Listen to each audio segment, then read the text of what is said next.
Hey guys, welcome back. Hey guys, brand new podcast. Hey, wait a minute. It's my podcast. Oh, sorry, I forgot. Enjoy. I did feel very weird being like, oh, I could totally do seven. Like what in what life? Yeah. Yeah. But I was done at 7 o'clock because I was dropping off Billy for his carpool, and yeah, same here. this is fine. I'm done. I know. I could do this time every day and then be done at like 9:30 and then have the rest of the day. But I don't know if the rest of my you're probably the only one. Maybe Jeannie has this schedule. Yeah, Jeannie has a schedule. Yeah, so everybody understands. It's like 7 a.m. And Sam and her dad were here Friday. Today's Monday. And I just didn't feel like Sam got to talk enough. I mean, Lance is a talker. He is a talker. He's a talker. He doesn't stop. No. And I kept going, but what does Sam think? But what does Sam think? But what does Sam think? And he would never let you say what you thought. So I thought we would remove him from the equation. Yeah. How'd you feel about that? I was really nervous coming into it, actually. I could tell. I was, and I walked away, and part of me thought, like, okay, don't be self-conscious about how much he talks. Like, that's no reflection of you. Like, no. there was this moment of like, oh my God, not embarrassment, but just like, I don't know. It was after we finished and walked away, and it was like, I should have managed that better, but it's not managing. No. It's nothing. No. It was like nothing. It's my dad, and I love him for who he is, but it's just, he does talk a lot. And I find myself when I'm with him anywhere, like, oh my God, Dad, stop talking, like saying that to myself of like, okay, it's becoming too much now. Like, you're becoming maybe too much for people now. Well, he wasn't too much for me. We would have needed 4 hours to have gotten your point of view, and I don't know that we would have gotten it. We would have just had 4 hours of Lance. No. Which I love your dad. Yeah. And I love for him to talk. I have no problem with that, but I wanted more of a back and forth. And I don't think he came for a back and forth. I think he came to tell some stories and to talk about his path and his experience. And I completely respect that. Yeah. So now maybe you and I can have a back and forth. Perfect. So how did it make you feel when you heard him talk about like why he was on drugs? Well, it was very interesting because a good maybe half of that I didn't know. What do you mean? Wait, what half? I didn't know kind of the path of how it all went. And because I was a kid, I thought that he was on drugs much earlier than he was, and actually that's not true because he was. I actually thought the drugs started when we moved to Victorville. Mm-hmm. I didn't know that they were happening when I was younger, when we were living in Monrovia, and he kind of moved us to get away from it. Right. I knew nothing about any inheritance that he got. Like, yeah, I know. I saw your face. Many things. I was like, she didn't know about that. I had no idea, and it's just so crazy to me. And I think that that's also what makes his story really beautiful, is that he did have something, and he got to losing everything, everything that mattered to him. And now I do fully believe that he would never go back because he's experienced the both. Right. And now he has everything. Right. And he has all of us, and he has a bunch of grandkids. So I do think it's, a beautiful evolution to kind of like hear about, but there were definitely things that were like, wow, okay. But I did know, I knew when there were drugs in the house. He did tell me when I was old enough. I mean, I wasn't really old enough to know because I was like 10. Yeah. But I do remember a specific time of him telling me when it was just when he and I were living alone together and nobody else was there. And he told me, this is what's in the house. Right. And I was like, okay, I don't know, what my moving bike. Yeah. Bike shift. I don't know what my response was back then, but it's very odd to look back. Well, it's odd, isn't it, to live in the world you live in now and think about the world you came from. I know my world is nothing like your world, but it's definitely different than here. Yes. And I look back and go, yeah, people just walked around with guns on their belt, like everywhere all the time. And that was the norm. And then you go here and you go, yeah, that's not the norm here. So like when I took Sandy back to Georgia and she floated the river and she was like, why does everybody have a gun? And I'm like, because there's snakes everywhere and you just want to shoot a snake. It's not about anything. It's not about a person. It's about the wilderness. Right. It's about, that. So don't, you're good. You're good. I know there's a shotgun in the boat and there's a pistol on every hip, but this is normal here. And, right. But it really took her aback because why would you ever think that floating a river would require a gun? Require is a strong word, but in their mind, it is required because they're on that river every single week. Right. So they see the snakes. I mean, and people think it's a snake, whatever. No. I've been chased by snakes. Like I wouldn't pursued by snakes, yeah. And they're scary as shit. So yeah. Bring a gun to a snake fight for sure. But now you're sitting in this world, looking back into that world. Does that give you any for me, it makes me go, wow, that's crazy that I was able to exist in those two places. Do you ever feel like that? I do feel like that. I feel like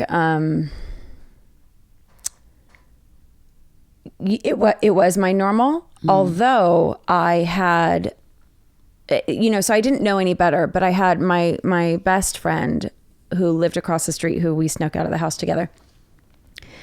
Her parents did not, they were very clean teachers and, family of 4 kids. And that to me, even though I knew that drugs were my normal and kind of moving every, 6 months, every year, whatever it was, I wanted that. Mm-hmm. Like that was the idea. That was what a family looked like to me. Mm-hmm. Even though I think my upbringing was a little bit normal-ish up in Victorville. Yeah. And then now being here, I'm like, what the fuck? It's a completely different. And I find myself thinking, I wonder what people think about my dad. Like, yeah, I wonder what they think when they see him, because he's not like anybody here. No. There's no one here like your dad. No. Well, I mean, my dad shows up to pick up in overalls. There's no one here like my dad either. No. Your dad is a little more identifiable as being different. Yes. He is very visually different. But I wonder, that's not what I mean. Well, I guess it is sort of what I mean. But what I mean is sometimes I find myself feeling a very fish out of water. Do you ever feel that way? Yeah, I do. Like where you go, I don't belong here. I feel that I don't really anymore, but I have probably until I was about 35. Every community in New York City, when I first came here, when I talked to writers, I would go, I don't belong here. I don't know what they're talking about. I've never read Voliere or whatever you're talking about. I don't know. I don't belong in this place. Do you ever feel like that? I do. I don't know if it's an I don't know like how much of it is an I don't belong here, or rather just I'm really different. And I didn't have these experiences. And a lot of people don't know the experience that I had. Right. And not that I'm afraid to talk about it, because I will openly talk about it with anybody. But I'm not going to be like, hi, I'm Sam, and my dad was a drug addict and my mom was absent mother. Like, right. And why would you do that? Right. Yeah. So it's, a lot of people don't know that. But unless it's like, oh, have you ever read something, or have you ever seen that? And I'm like, no, I didn't do those things as a kid. Yeah. I was burning my leg on motorcycle pipes. Right. Okay? I had bigger fish to fry. Yeah. Like I was taking care of some kids when I was doing when you guys were doing that, Right. So there is that piece. I do. It is funny though to go back to go back up to the desert, and there's a sense of comfort, and then there's also a sense of like, oh my God, I can't fucking be here. This is not. Yeah. I feel different now going up there. You do. Like I don't belong there, even though there's a comfort level of like knowing the places, and it's just, I don't know. If that makes any sense. It does make sense. I completely understand. I go back home and I go, how soon do we leave? You relax and then you go, I can't stay here for a long time. Yeah. I understand. I actually don't mind staying with my family so much, but I don't know. I start walking. I don't know. Yeah, it's hard. Sometimes you go back and go, this is home, and I need to go home at the same time. You know what I mean? Yeah. I need to go back home, and I love this home, but I got to go home. Well, did it make you feel? Was there anything in the conversation with Lance that? I know you said there were a lot of things you didn't know, but was there anything that made you? That like clicked something that made you understand something more? I did, I did know that he came from a pretty rough, he was trouble. And I don't know if that was created by what he came from and like the house that he was raised in. Or if that, was just who he was. He was meant to be a troubled teen kid. So I think that there was, we've never talked about it before. Never talked about what? My childhood. So everything that he said, some of it I knew, obviously because I experienced it. But we've never sat side by side and I've never heard him talk about any of his regrets or anything that, his upset about losing kind of everything. Right. It's not something that he's been pretty open about. No. I would imagine not. Not that we couldn't talk about it, but it took me back a little bit. I got emotional a couple of times listening to him. Aww. Because it's not something actually that any of us talk about. Right. My siblings from that side, my dad. Why do you think that is? Well, my younger siblings had a very different experience to mine, and they also have a very different relationship than with my dad. And they were babies when it was, it got really bad, but they were still pretty young. So it affected them in different ways than it affected me. Right. And I also think that they had stronger moms. Right. So, well, it sounded like Dana was kind of the rock star of the three. Yes. And that Julie was okay, but she kind of went down a rabbit hole a little bit too. Sounded like she did. And I wanted to say that because I loved Julie and I do remember how much she fought for us. And then I think that I became very angry with her because it was very clear my dad chose her over us. And that was, really hurtful. Yeah. And whether it was subconscious or conscious, who knows, but it just felt like, oh, she's more important and you're willing to do whatever you need to do to keep her. But we're here, Yeah. We're here. And it doesn't matter as much.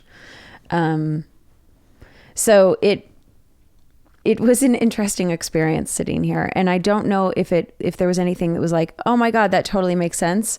Or if it was just like, wow, I'm hearing just a lot of things from him. Yeah. That I've not heard before. Right. And more than that, I think, a couple years ago, I had to really deal with when my mom was passing away. And I had to come to the understanding of, I didn't have to, but I came to the understanding of they didn't choose to be terrible parents. Right. Nobody walks in and says, I'm going to totally fuck this shit up. No, and no, you're right. And so and because I had to come to that place with my mom, I think in many ways I was able to come to that place with my dad, and not that I blamed him for a lot, but that was his choice. That was his way out at that time. Right.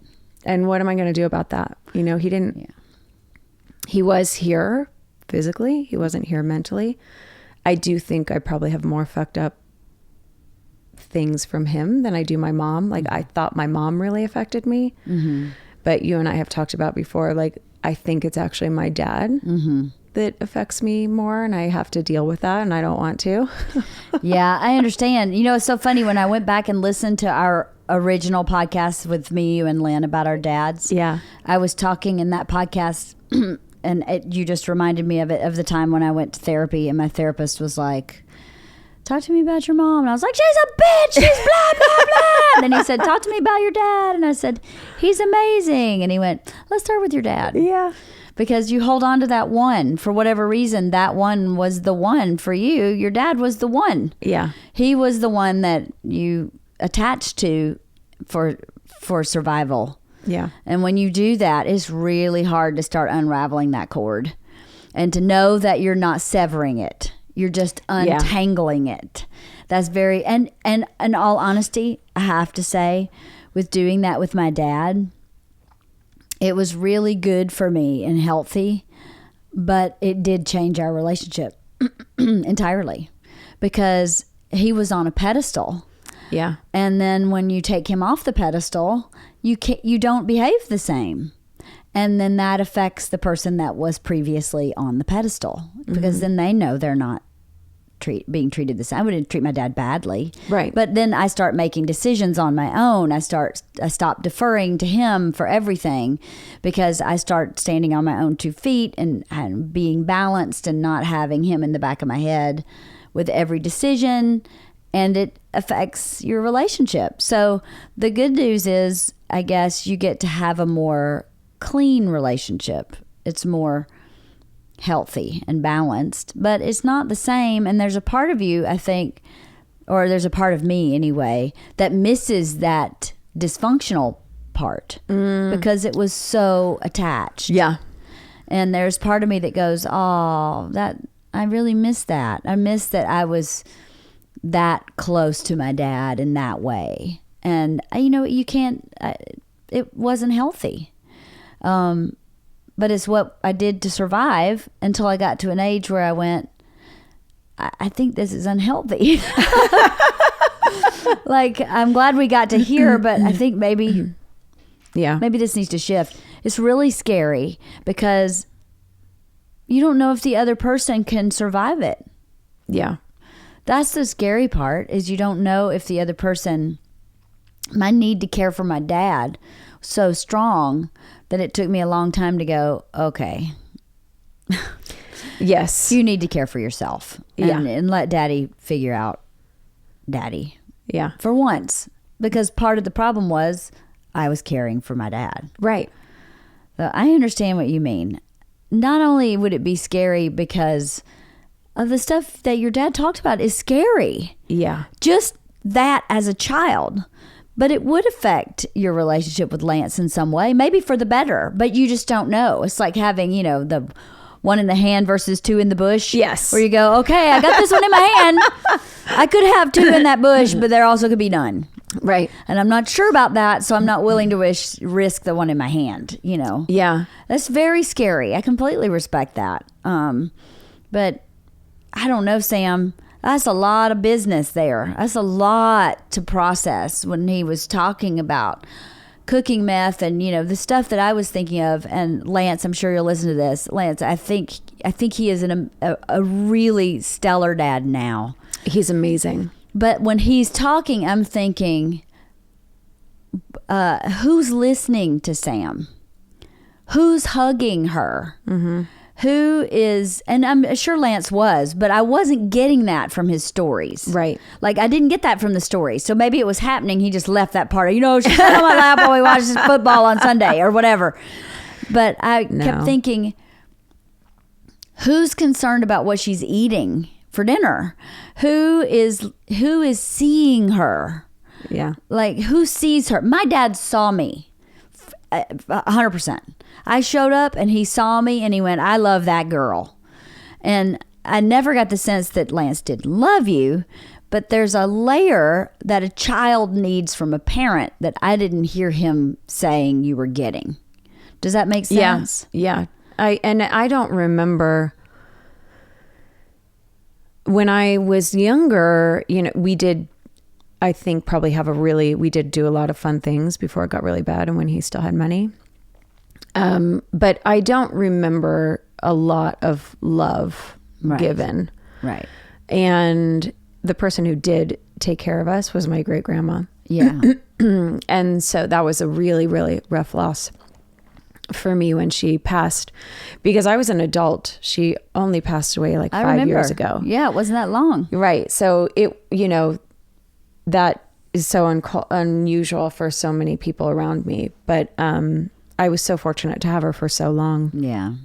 And she really is the one who did come in. She was like silently, secretly supporting us and giving us money. Yeah, but that's not that is very valid and it's very nurturing. Right. But it's not the same. No. Not that every kid has someone every day that nurtures and coddles and loves.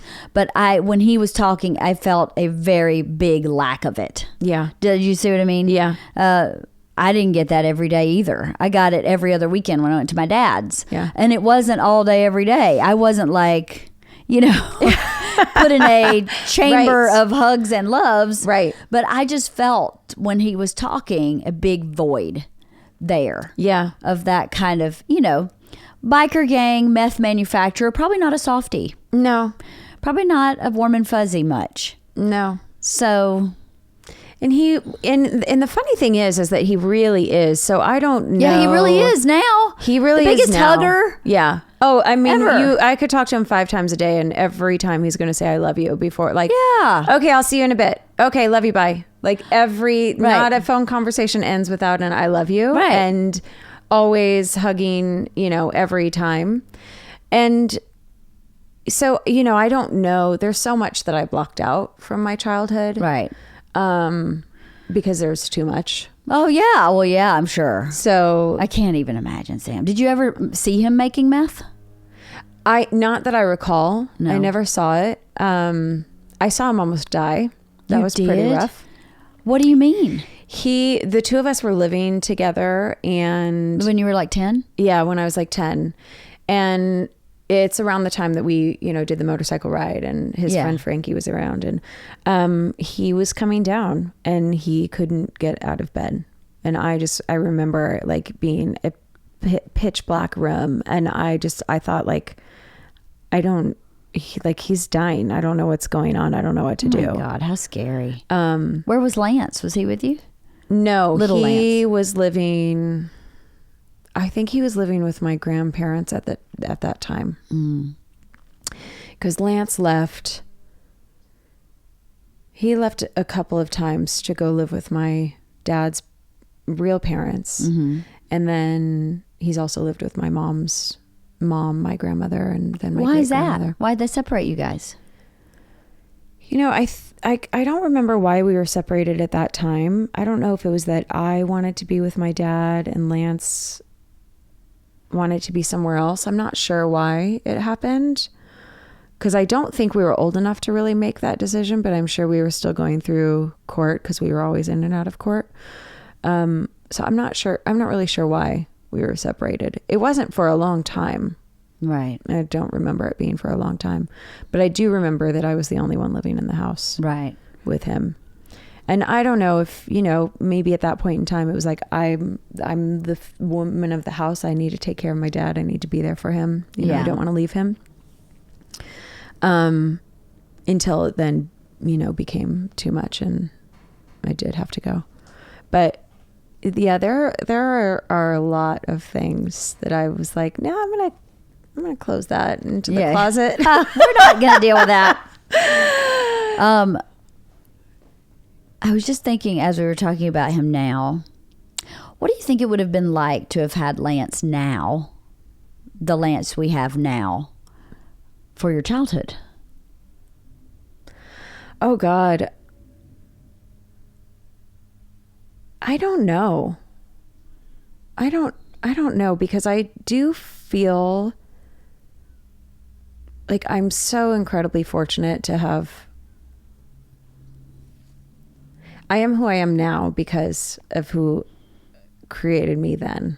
Yeah, that's right. So I've never really thought like, oh my God, if my life could have been different and my parents were actually the parents that I wanted them to be. Right. You know, I wouldn't be surrounded by so many amazing people, and it just wouldn't be the same. So it's hard to look back and think that is possible.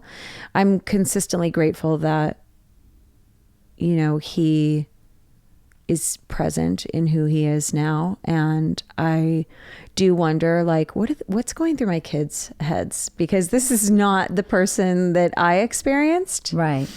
And they do know. They don't know the extent. Oh, sure. But you know, my dad has always wanted Billy to know, you know, you're the reason I'm here now. Like, right. You started this and you're the reason why I got sober.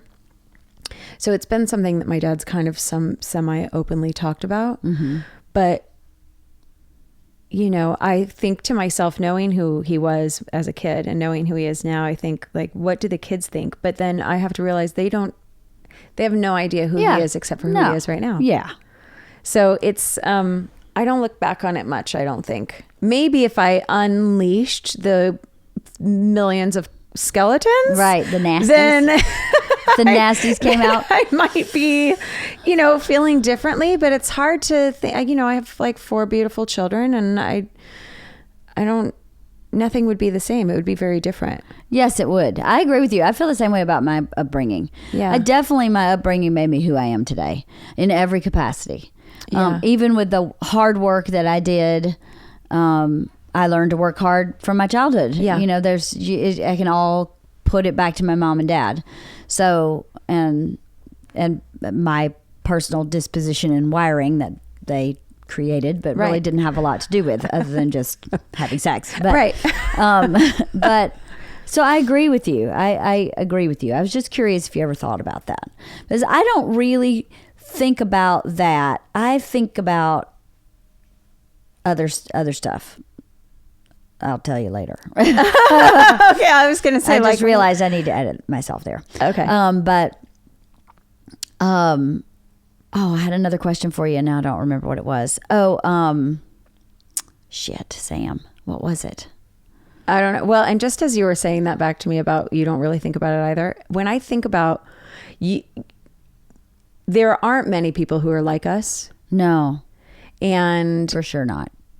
You know, so I love the strength that I have to the street smarts and the life smarts and the, you know, not a lot of people have the balls to just kind of say what they're going to say and do it. And like, we're going to make this shit happen. And so I'm grateful to that, because I wouldn't want to be like, I want to figure out how I can give that to my kids without giving them a shitty childhood. Yes, I know. You know what I mean? Yes, I know what you mean. Like, yes, I know, totally know. Because what you mean. it's not that it's an art, but it's kind of a lost art. The resilience of being able to fight and being willing to fight through anything. Yeah, survival instinct. Right. That is like forged like a steel sword, right? From all these rough happenings. I agree with you. You know, my neighbor is a retired school teacher, and she was asking me about my kids and chores and stuff, and kids these days not being the same as kids were back in our day, even. And to her, in her opinion, because she's, you know, late 70s, kids in our day were a pain in the ass too, but they're even worse now.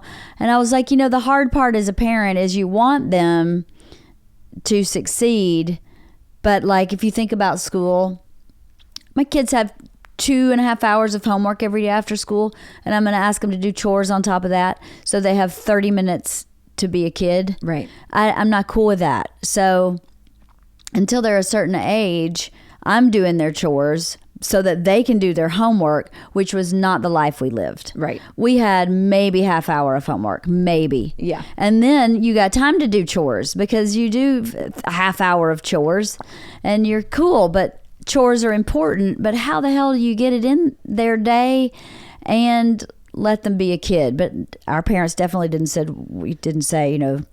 let's make sure she has time to be a kid. No. As I think about my dad, I don't know why or how he did this, but when we lived in a log cabin, there was no heat. So the heat was the fireplace. So we had to chop wood. So we lived on 20 acres that was forest. So we'd go cut a tree down, chop it, but it's got to dry. So you can't just use it. You're chopping it for next year so it can dry. But we'd cut it down, cut it in big chunks, and we had a big hydraulic wood splitter, and we'd have to split the wood with this hydraulic splitter, which means you'd have to pick up this piece of a tree that was 18 inches in diameter and sit it on there, and I couldn't pick it up by myself. My dad's roommate's son was my age. We'd have to pick it up together and run the hydraulic, and he'd just watch us, and it was fun. And that was terrible work. We had to dig a ditch once we had to dig out under our house because our house wasn't draining. The ditch was head high. Now, clearly, I didn't dig this whole ditch. My dad and his roommates dug the ditch.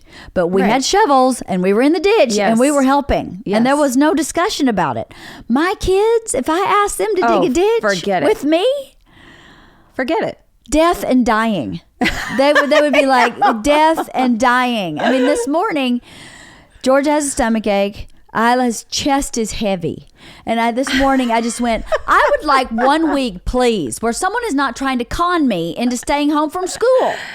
Do you know what would have happened if I'd conned my mother this much? I'd be backhanded across the room. I know. But I find myself going, now how heavy is your chest? And I hate myself as I'm doing that because I'm going, I have to validate how she feels. Bullshit. Sometimes I go, bullshit. Yeah. I should say you're going to fucking school and that's your fucking problem. Yes. But I don't do that because I was treated that way. I know. And I don't want my kids to feel like, oh.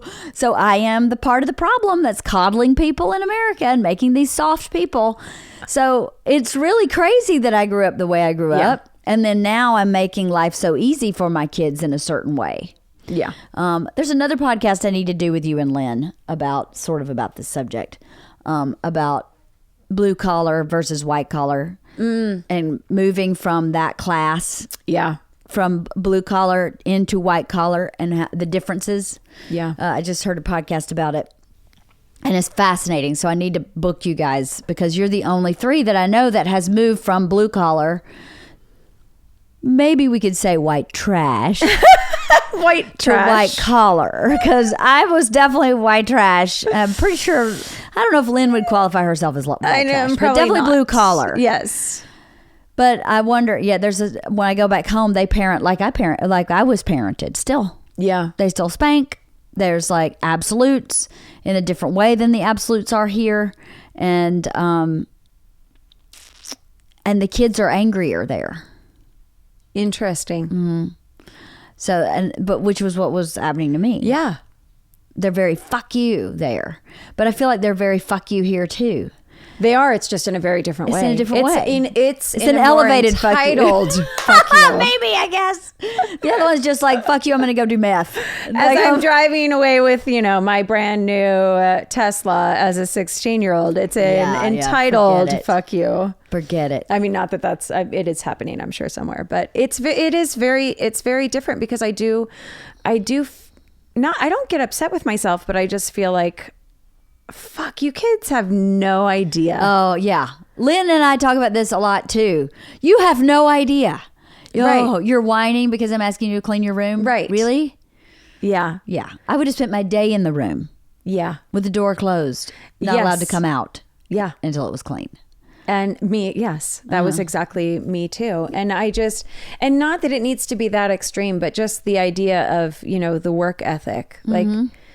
Everything I have is because I busted my ass. Yeah. I begged for my first job at 15 and a half. Wouldn't give it to me because it wasn't legal. I was too young. And I'm called him numerous times. Please, please, please, please, please.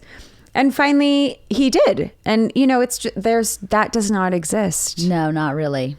It doesn't exist. And it's so upsetting because I don't want to fucking hand you over whatever you want. No. It doesn't create a good child. No. And I don't have the money to do that anyway. Right. And like, get off the damn Fortnite and go babysit. You know, like what? It just, Yeah. this is life. Take some initiative. Right.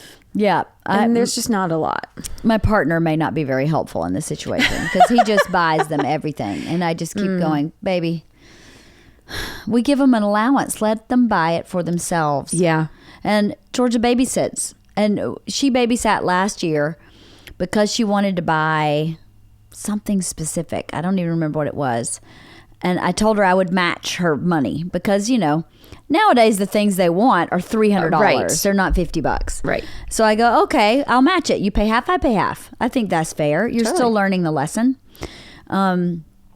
She was the most proud. I don't even remember what it was now. Oh, it was a Fitbit. She wanted a Fitbit. And I was like, so babysit. And you do half and I'll do half. And she was so proud of that Fitbit. She loves it still. And I think it's because she bought it with her own money. Yeah. And, you know, yeah, I don't have a very good partner in that.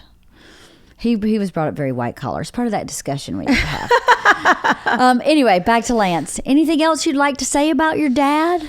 Anything? Anything in there that made you uncomfortable, that you didn't want people to know, that you didn't want people to hear? Anything? No, I was thinking about it this morning, actually, on my way over here, in just that maybe hearing, there's nothing that I wouldn't have wanted him to not say, because he speaks his truth and I speak mine, and I appreciate that. And,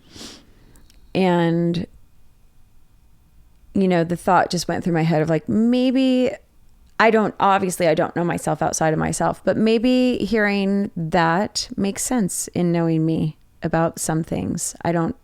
Because I don't talk about a lot of things. So maybe it'll be like, oh, okay. You know, or maybe not. I don't really know. Right. But you know, does that make sense? Am I making sense? Sort of, like for me. Right. You mean not for you or him, but for people who know you. Yes. Would say, oh, okay, that makes sense now. Yes. Yeah. Well, I'll tell you what it does do.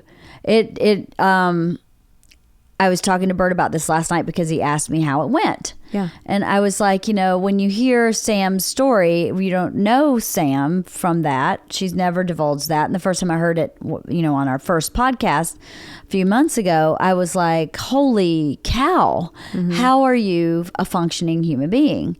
And then when you hear it again, you go, again, it's really a testament to who you are, to the metal you're made of and the strength you have as a person. Because there are so many people who don't survive childhoods like that. They just go into drugs just like they were brought up in. Yeah. And they make a different choice. They don't transcend classes. They don't make something of themselves sounds bad. But you know what I mean? They don't persevere over all those obstacles, because our kids' obstacle is I have too much homework, you know, and for someone to go, no one's hugging me. I'm definitely food insecure. My dad is physically here, but might be dying in a dark room. He's yelling and screaming and maybe calling me names. I don't know. You never said that, but my impression probably was. My impression was the yelling and screaming was not, I love you so much. No, it was not. You are the best daughter ever. No. My impression was maybe that's not what he was yelling or screaming. No. And the women in and out of the house. And I mean, I'm someone that had lots of people in and out of their house. And that's, you know, I don't know how it affected you, but at a certain point I was like, oh, here's a fucking another one. We got another one here.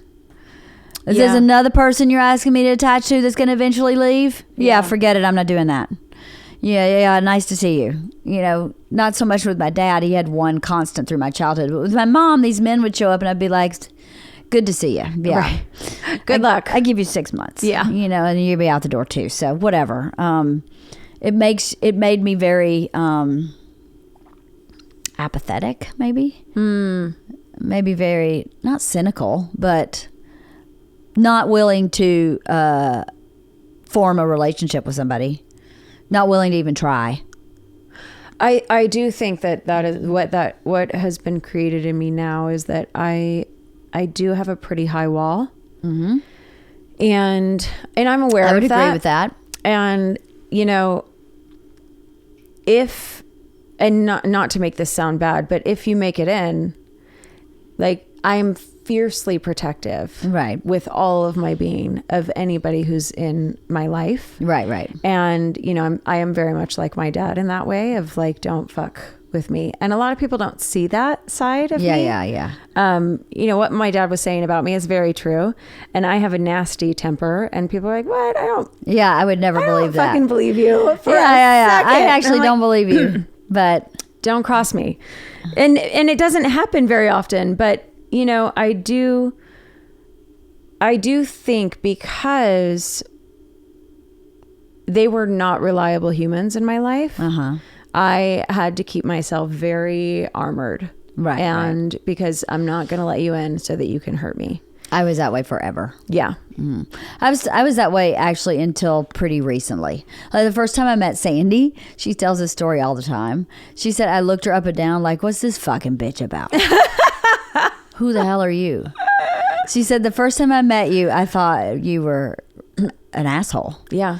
And I was like, I was watching because I was watching. Yeah. I'm going to be an asshole until I decide not to be. I don't think I was ever really an asshole. I definitely wasn't the warm person that I really am, because I still was figuring out how to be okay. You know, there's a certain shift I think that happened for me where I went, oh, nobody can hurt me actually. Not one person. So bring your crazies. Yeah. Bring your lunatic. Bring your bitchy woman.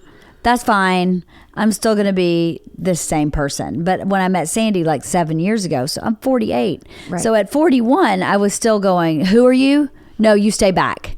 But I think at a certain point, I just went, why? How does that get me anywhere? And I think I didn't realize I did that until Sandy told me that. I was like, I really did that to you? And I think I did it to everybody, that I just keep arm's length. Yeah. Until I have really sussed out your intention. Yes. You know, I don't like covert ops from people. I like to know exactly what is happening. And if I feel like you're saying one thing and doing, as I say, talking out of the side of your neck, I don't know. I don't want to. Yeah. I can't get in that. Do you think that's completely down for you? No, it's not completely down. Yeah. I don't think it will ever be completely down, but it's way down compared to when I first met Sandy. Yeah. I think the World Fair helped me with that a lot. You know, working with all those volunteers and people coming at you, being angry, and you're like, hey, dude, we're just all volunteering. Right. And this is a fundraiser for an elementary school. It's supposed to be fun. Can we just take it down? People. And I think it made me have to put those things down, because I approached that job, you know, for people who don't understand, this is a fundraiser. About 8,000 people visit in one day. It is a fair that parent volunteers build from the ground up. Thursday and Friday, the fair's Saturday, and then we tear it down on Sunday, and we're back to school as usually on Monday. It's an intense and massive undertaking that the entire community is involved in, and it's a really powerful experience. So I was one of the people in charge of kind of volunteers and building the fair. So I had to think about it. None of these people are getting paid. Obviously, they're all volunteers. We're all here for the greater good. So my job was to just be an open book for anybody who showed up to volunteer, to just say thank you for helping and just be massive gratitude at all times. My approach to that entire role was gratitude, gratitude, gratitude. No attitude, just gratitude, because these people are spending their time, and a lot of the people in this neighborhood feel very entitled and feel like I should have this job, and to just go, you know what, that's where they are, and to validate that, even if I don't agree with it for that role, because I was representing the school. Right. Had I been representing myself, oh, fuck no, I would have handled myself very differently. But I think I learned a lesson in having to do that. Do you know what I mean? Yeah. And having to do that, I went, why am I such a hard ass on every single person? Every person. I'm like, who are you? What do you want? Why are you calling? I know Bert the other day, we had this text message thread with some business stuff. And I felt the C word in me gathering. The storm of the C word gathering. And I couldn't help myself.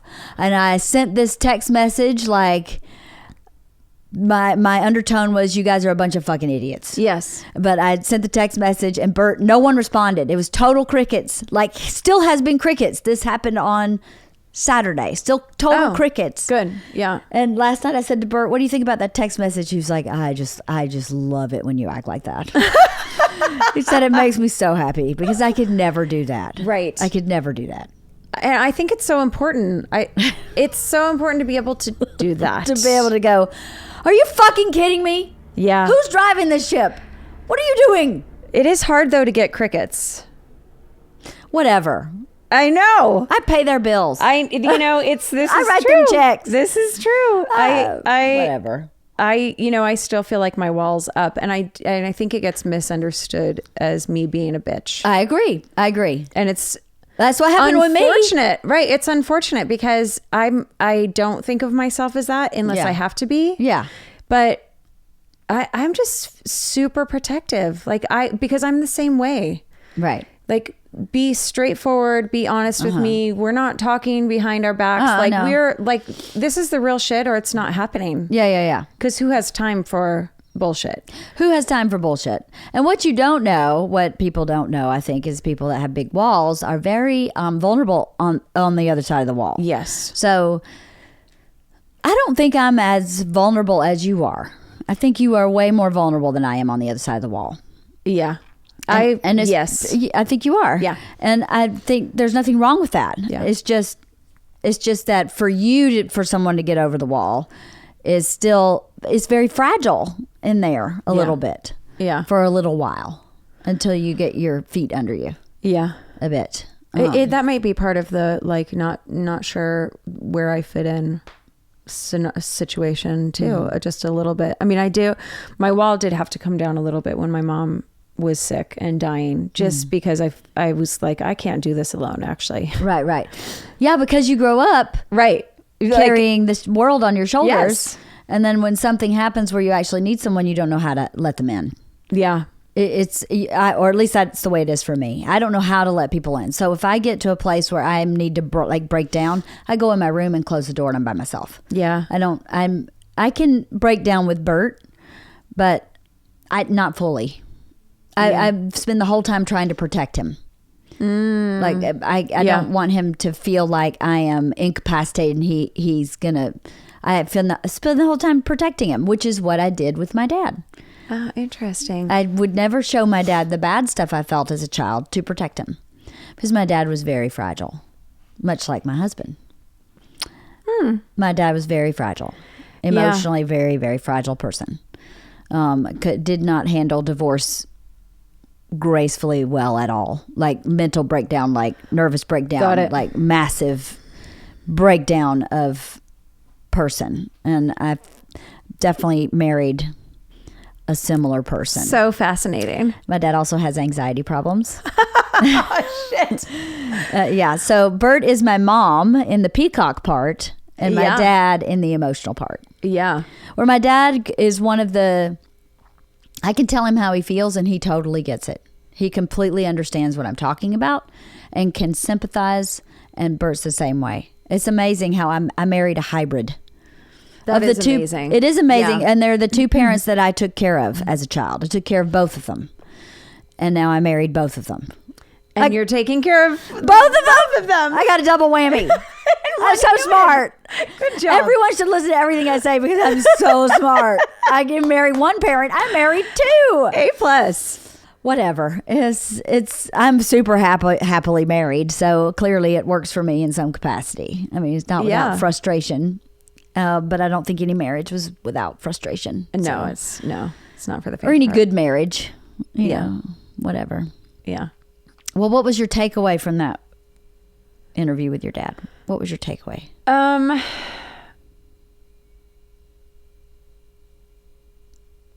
My takeaway from that is, how do I put it into words? there's some shit I have to work on, because it was, I was so nervous going into that, and I was actually nervous coming into this one. You were? And doing the original Fathers podcast, floored me for a couple of days after. It did. Talk to me about that real briefly. I talked about things that I didn't expect to talk about. Really? So that was, and now I'm going to get emotional, but that's okay. There's a tissue box right next to you. I know. Does everybody cry? Do you interview everybody and make everybody cry? Am I the new Baba Wawa? That's what I was just going to ask. No, just occasionally.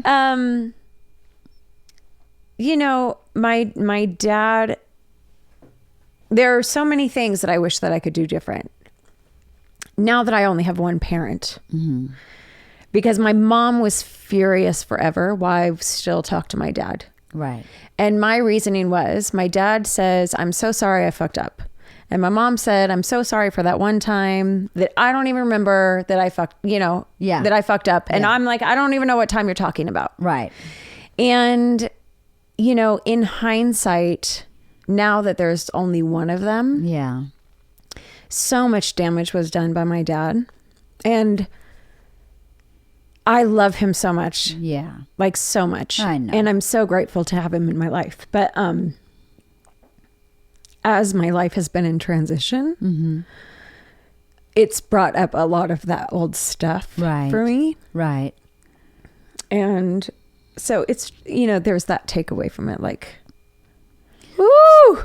Well, I think it started with that first podcast. It really did. I think it did. I think that podcast whooped your tail.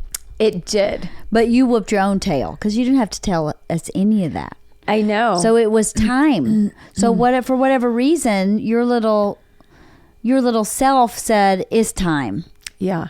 Because, a long time ago, I did a lot of work on your inner child. Yes. I don't know if you've done a lot of inner child work. Not enough. It has to happen. I think maybe not enough. Yeah. Because that was... People think that's really hokey pokey. It's not. Let me tell you something. That shit will cut you off at the knees. Yeah. It's really hard. Yeah. And really deep emotional work to talk to yourself as a child. Mm-hmm. Because myself as a child was in a lot of pain and was very sad and needed a lot of love. And I think that therapy, that type of work... Yeah. healed a lot. Yeah. And I wonder if little bitty Sam showed up to that podcast and went, excuse me. Hello, I'm here. I'm ready to party now. Can I come out? Can we talk? Is there something we can talk about this now, please? I really do think that happened, Sam. No, I do too. I think for whatever reason, Yeah. It's time now, for whatever reason, for you to work on that stuff. Because, Sam, I don't know anybody that has a story like yours, not one person. I don't either. And I know a lot of people. Yeah. And I don't know one person that has been through what you've been through. Yeah. With child services, with your dad, with your mom. It's a shitstorm. It's a fucking shitstorm. It's a shitstorm. So, for people like us who've been gifted with these childhoods, I think the process never ends. No. Right? Once you get that one layer off, you deal with your mom in a deep way. What's the next layer? I don't know. Maybe it's not your dad. Maybe it's something else within you. But there's always another layer. And every time I get to that new layer, I go, fuck! I thought I was done. I thought it was at the bottom. But I think the reality is, after that Jair podcast, that my processing with him was, I don't think there is a bottom.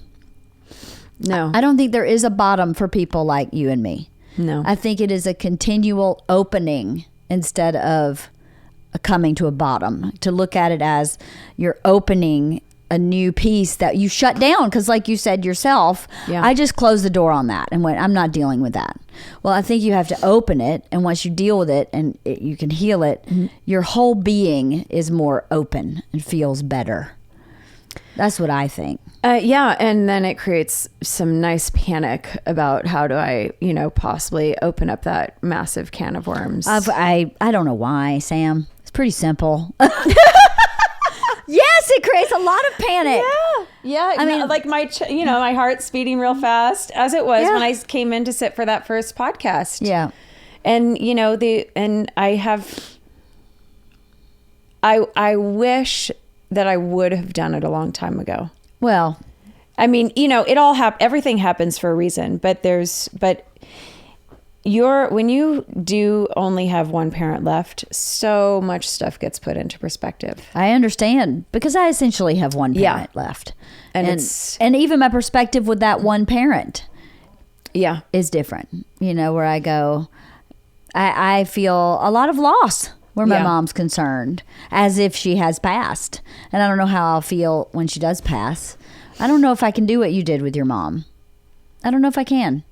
I don't know if my mom is capable of what your mom was capable of. And I don't know. I feel like in a lot of ways, I let her go completely. Yeah. With love and gratitude, sincerely. Yeah. She gave me a ton of great things. Yeah. And I appreciate them. But, she's just, bless her heart. I wish she could figure out how to love. So could you imagine going through life not really loving? No. Or feeling loved? No. That would be such a heartbreak. Well, and that's, it's a continuation of, if that's what you know, then that's usually what you give. That's right. So, there was never any other choice to me. Right. Like, I don't have the choice to be an asshole parent. Right. It's not. Yeah. And it's something actually that I sit and talk about with my therapist, because he's like, no, there's always a choice. I'm like, no, John, there's not a choice. Right. There's no choice. Like, you get up and you do this and there's no choice. Yeah. He's like, but there is. But you're choosing that choice. But But I just, to me, that was kind of always like, there's no choice. I'm not going to be who they are. Yeah. Same here. I was not going to be. I actually thought, well, I'm going to be mostly my dad. But I ended up being more my mom than my dad. Fascinating. In the positive ways of her. My mom was so fun. My dad was really fun too. But my mom was like goofy, silly fun. My dad was like, let's go drive tractors through the mud fun, know. Where I can be that too, but You're both. I'm definitely my silly mom, the mom that I really enjoyed. Yeah. That I wanted to be open with. Yes. And could not. That's the thing, is I really wanted to celebrate with her when she was in those good places, but it was too scary. Yep. So I just stayed shut down. Because it's going to be taken out from underneath you at a moment's notice. And in mid-song, in the chorus, she's going to turn left, and I'm going to go, wait a minute, I thought we were going straight. Right. What the fuck just happened? Everything was fine. And then it's gone, and then that's devastating. So Yeah. you just don't invest, which is what I do with friends. Oh my God. It's so, I'm sitting here you just said that, and I'm like, yeah, it's the gift that keeps on giving forever. It's a gift that keeps on giving. It's like athlete's foot. It just keeps on giving. It's such a treasure. There's a fungus among us. It's awful. Well, I appreciate you coming at 7:00 in the morning. I could talk forever, but I have another meeting. I could so too. I have to go. But thank you. Thank you. Let me just stop here. Thank you for being willing to open yourself up, because I may not know anybody that's had your life, but there are a lot of people who have. There's a lot of people who, not exactly, but child services come to their house. They're food insecure, or they grew up that way. They grew up with a dad who yelled at them, or they grew up with a drug addict, or they grew up in and out of divorce court. You have so much to offer. I wish I knew people, because I do. That was always something that I wanted to be like a therapist, a school counselor, like, because there are people. I don't know them myself. But there are people, and it's a lonely fucking world. Yeah. And people don't understand the loneliness. They, don't know what to do with you, and it's embarrassing. Absolutely. It's embarrassing. Have you done any work on shame? No. Oh God! I know. Okay, I here's have a lot another of book. stuff. Here's another book. You need to read this book called Daring Greatly. It's by Brene Brown, Yes. and it's about shame. I think you actually loaned it to me, and I started to read it, and it's sitting. It's too hard. It's really hard. It's fucking awful. It's really But hard. it's something you have to deal with, because the stuff that made you feel shame as a child that you attached to is not your fault. Right. So when you can, again, unravel that thread and go, oh, I have this one piece. Yeah. But all these other knots actually were not mine. For some reason, it just lets all that go. Well, I read that book. It was a really powerful book for me. Not in the way that Strong at the Broken Places was powerful. Right. This was a liberating book, because I went, oh, I've taken on all this shit that's not mine. Yeah. And I also learned that I'm the type of person that goes, no, that's on you. That's not me. Mm-hmm. So the places that I took shame were fewer and farther between. I was more of a guilt person than a shame person. Yeah. And they're different. A guilt is like, you're blaming me for something, but this is actually your fault. Mm-hmm. You know, that's another book. Damn it, Sam. You got a lot of work to do. I have a lot of reading. I have so much work to do. No, but seriously, thank you for sharing, because I hope that people who listen can learn or find some solace in it. Yeah. You know, a lot of people who email me about certain episodes say, I've experienced something similar, and it's just so good to know someone else has too. Yeah. Because the loneliness is the killer, is to feel like you're totally alone when we're not alone. Yeah. You can find someone who had it worse than you all the time, or you can find someone who had it almost identical if you just seek them out, I guess, or stumble across this podcast and say, wow, this was so similar to my experience. So thank you for being brave, because it really is brave. Thank you. And, you know, I think about this too. One day our kids can grow up and listen to these, and it might be interesting to see how they process hearing about your parents not from you. Right. This was part of the reason I started this podcast too. As I keep saying, I want to write a book about my childhood. I want my kids to understand, and my kids are too young to understand. And I'm hoping that someday they'll listen to them and go, oh, now I get it. Okay. Now I understand what Mom was talking about, or why she puts quotes on the wall in the kitchen every week and forces me to read them. Now I understand why. I need to do that. I'm going to steal that. Yeah. You please steal it. Yeah. I'll give you my Bible if you want it. I'll give you a jump start. I would love that. Okay. I've heard about that Bible, and I do wonder what's in there. Oh, it's a good one. I'm sure it is. Well, thank you. And Dad, I love you so much, but you know, just want you to know. No but. No but. No but. No but. No. Say it again. No but. I love you so much. There Dad. you go. I love you too, Lance. Well, thank you, Sam. And I love you too, Sam. I love you too. Thank you, Leanne. Enjoy your day. Thank you.